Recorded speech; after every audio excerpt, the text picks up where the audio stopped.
પોરબંદરના ફટાણા ગામે રહેતા એક આધેડ પર 4 જેટલા શખ્સોએ ધોકા વડે હુમલો કર્યો હતો।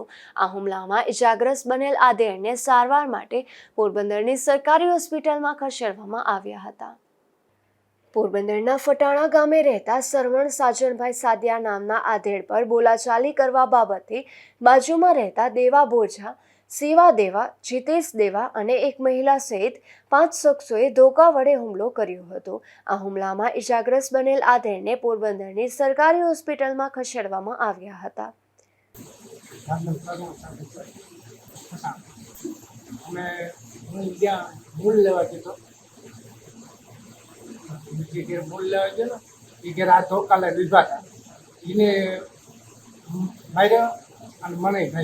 મારવામાં શિવા દેવા, જીતેશ દેવા, દેવા ભોજા, જીતેશ દેવા ભાઈ યાર ભોકાલ।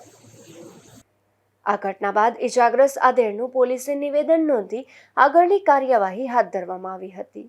અશોક થાનકી, ગુજરાત ન્યૂઝ, પોરબંદર।